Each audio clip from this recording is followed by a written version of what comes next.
Good morning, welcome to Bitcoin Bounce. My name is Joseph. I'm here today with Dion. And today I want to discuss this recent Ethereum breakdown. Dion, did you see what Ethereum was doing? Yes, I saw, Joseph. Tell us what happened. Yeah, no, it broke all the support lines, broke the trend lines. And now Ethereum is a big indicator for the altcoins. So I want to go over that chart and also talk a little bit about the announcements that's coming and what is our expectation for the future of Bitcoin, Ethereum, and the rest of the altcoins. All right, so Ethereum breaks down just before the announcement. So let me just say something about the announcement.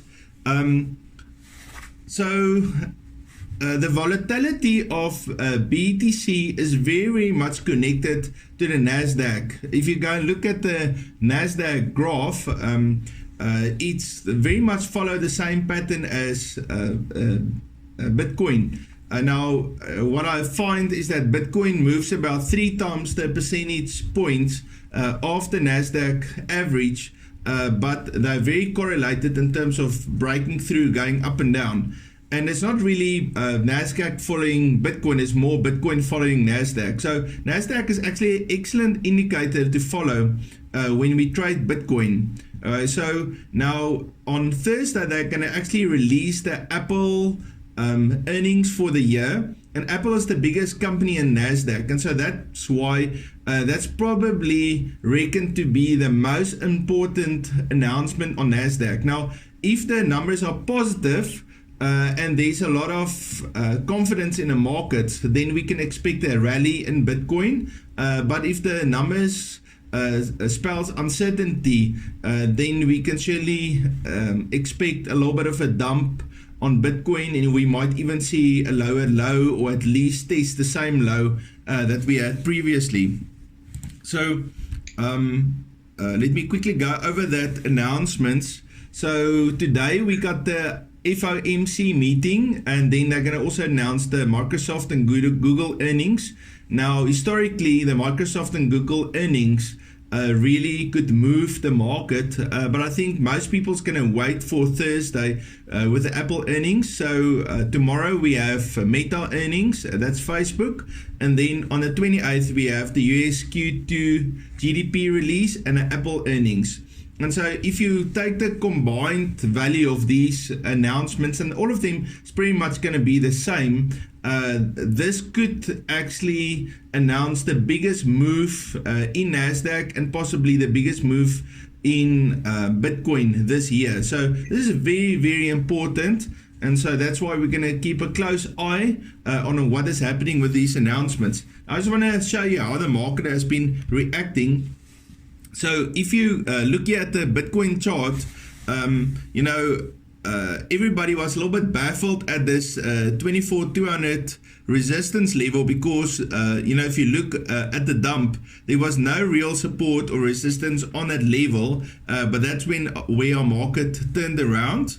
Then we had this very important 21,800 support, and then of course the 19,200 support. And so the market has been kind of trading in between the 19,000 and 21,000 levels. And so now the 21,800 support was broken thoroughly, where people would say this would be a retracement. Now, after breaking that level, we would say Bitcoin entered into a bear market, or at least a temporary bear market. If I come in closer here, you can see Bitcoin, the expectation was for Bitcoin to break through on a 21,800 level, test it, and then go up. Then we had this resistance, so we expected to pull back, and then maybe another tap or two, and then a break through the 24,200 level, but it didn't happen. Bitcoin systematically produced lower lows and lower highs all the way down, which is a clear pattern of a bullish run, although we said, okay, this could be a bull flag. But now that we broke that 21,800 level, the question is possibly, is this now a fake out?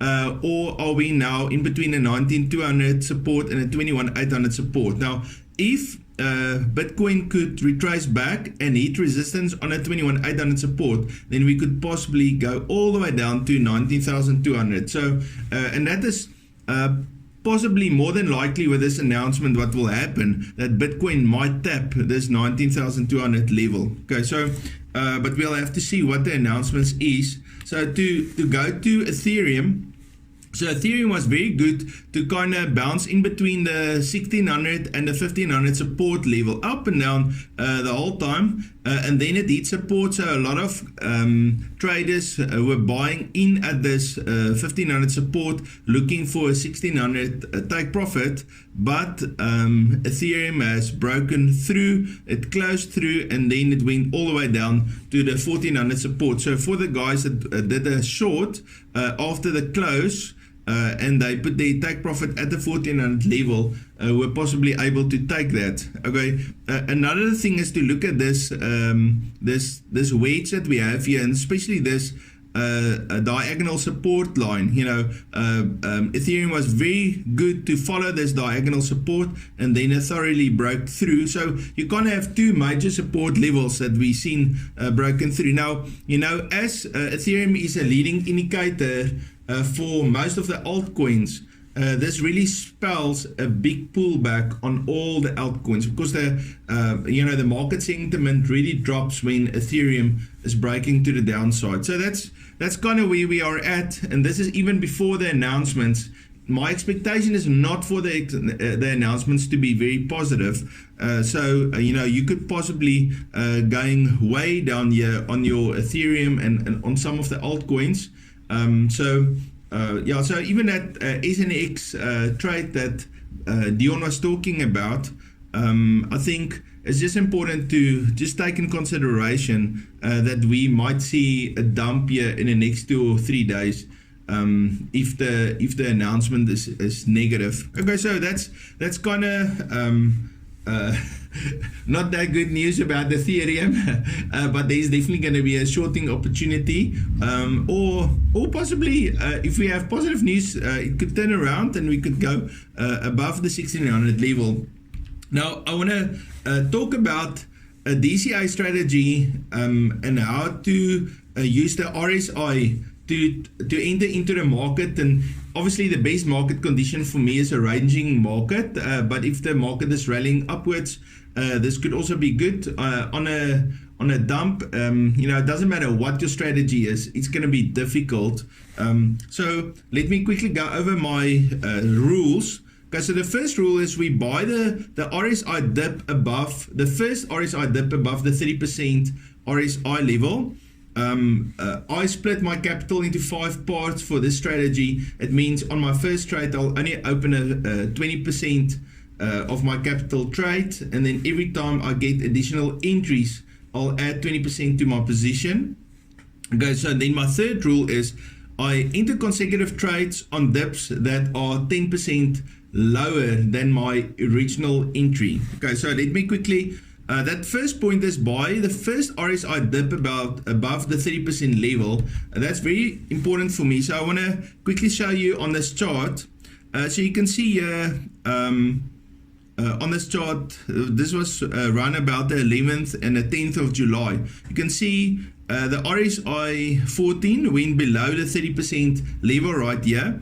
And then it crossed to the upwards, and then there was a small little dip. Okay, now that small little dip was the first dip that the RSI has made above the 30% level. So my whole idea is I first wait for it to break underneath the level, and then once it breaks up, then I wait for the first dip above the RSI level. The moment it made that dip, then that's my entry. And so that's where I entered. Now you can see, if you look at this chart, this looks like a terrible entry because the chart is still going downwards. But that's why I only open a 20% entry. Okay, so then what I do, I wait for the second dip above the RSI that's 10% lower than my original trade to enter my second position. So you can see here the RSI breaks underneath the 30, and then it makes another dip again above the 30, but I'm still within about 2 or 3% away from my original entry, so I just kind of ignores that. You can see that same, there's a dip underneath 30, and then there's a dip above again. So this actually would have been a really good entry if you missed that one, because you would have almost bought right at the bottom of the market. And then you can see, okay, so there was a dip below. These ones you can see, that dip, if I went to look closer, it went below the RSI 30, and then you got the first dip above the RSI 30. And so you kind of bought right at the bottom, at the close of that little green candle over here. And that would have been then your second buy. It's 10% lower than the original entry. And then, of course, you would have easily made your 10% entry into this. So let me go to my chart. Let me escape this. Okay. So I got here on the screen the FTX token. So if you can look here, here on the 1st of June, the RSI went below the 30% level on a 1 hour chart. And then my first dip just above the RSI, I had my first entry. Okay, so now on this level is where I would have entered my first trade. Now the next entry opportunity would have been 10% lower. So you can see the RSI dip below the RSI, and the first one where it made the dip above the 30%. That was 10% lower. I would have entered in my second trade. Now my average dollar cost average would have ended there, and I would have easily made my 10% on that trade. Okay. Now the second trade here, it made a dip underneath the RSI, and then the second dip was above the RSI 30, and that was a clear, I just won on my very first trade. Now, if I look at the third opportunity, we had it on the 14th of June. I had a dip below the RSI, and then my very first dip above the RSI 30. I would enter in my trade in this area, and then we had a dip below the RSI again and a dip above it.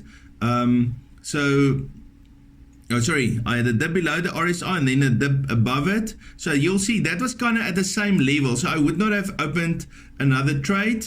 And then you can see we had a dip again below the RSI and then a dip above it. And this was at this level. Now that was lower than 10%. So if I take my DCA average, my dollar cost average, I would have easily made another 10% on this trade. So in both these instances, I only used one trade. On this instance, I would have entered with one position. Okay, so if I go on the third trade, there's a dip below the 30, and then the next dip just above it. I easily would have made my fourth trade. And then if I go on here, you'll see on the 29th of June, we had a dip below the RSI 30, and then the first dip above it, I would have entered my first trade. Then we had another dip below the RSI 30, and then I had a dip above it, and there I would have entered my third trade. So you can see that's more than 10% difference. And again, my average DCA position would have easily given me a take profit at this level, and so that would have been my fifth win trade. And then I got a dip below the RSI here on the 12th of July, and then my first dip above it would have entered me almost right at the bottom of the trade, and I would have had my sixth winning trade. And so the whole idea of this trading strategy is just to wait for the first dip above the RSI 30. And I tell you what, you most of the times you buy the market very well. If you're gonna DCA at the most, I've went with this FTT graph through months and months of data, and rarely would you use more than 3 DCA entries. So that's a trading strategy that I like to use. Now I like to trade the 3 commas platform, And one of the options of entering a trade there is to trade the RSI below 30. And so usually what I would do is I would then set it up that every 10% after I did a 4-hour RSI 30 cross to the bottom, every 10% I would then enter an additional DCA trade. And usually I would do 7 levels. And I've done the calculations. Almost every altcoin, doesn't matter how big the dump, I still manage to get out of every trade in a positive. So that's kind of one of my DCA secrets, trading secrets that I use. I say that's all for me on this. Dion, any questions? You see there, the 13th of July. Yeah. Yes. On our screen, it looks a few times as if you had actually earlier entries there, but maybe it's just too small that we can't see. So you wait for it to go down to 30, and then you wait for it to cross back up, and then make a next dip and up again, and that's where you buy. Yeah. If you look at these ones, so you got on the 12 a little dip that's higher, and then on the 13 is also a little dip. But if you zoom in on the graph, it just barely went through that 30 level again. But all of these entries would have been great entries. If you would have taken this entry, let me just draw a line, horizontal. Let me draw I apologize. Let me draw a vertical line. Now. So if you would have entered the trade in this area, let me just quickly see if I would have been 10%. Yeah, see, you probably would not have, that's only about 3.5%. So that you would not have taken that second entry, but you would have easily, let me just measure this. You would have easily made your 10% trading profit, even if you entered in a little bit later. But your rules are very, very strict. So you zoom in, and if it doesn't match your rules by the slightest, then you don't get in. You don't look back at previous levels, or you just look at that RSI. Yeah, in the beginning when I traded, I would trade any higher low on the RSI. So if I can give you examples, so I would have said, okay, so let's just take on this little run. So I got a low there on my RSI, so it's going lower. Then I got another RSI that's even going lower, and then you got an RSI that's obviously you got a low on an RSI and then another low, and so that would have been then an entry for me right in this area. Okay, would have been a positive. So then I wait for my RSI, got a lower RSI, and then I got a dip higher again right here, and then that would have given me another entry over here that would have been really positive. So then if you go through the graph, you had a higher low. So in the years where it gets difficult, especially when you go over the 50% level, because in this area you had a higher low, so you would have had an entry here. But I don't know if I would have easily been able to make my 10%. Let me just measure it. See here, only I had a 6% upward movement.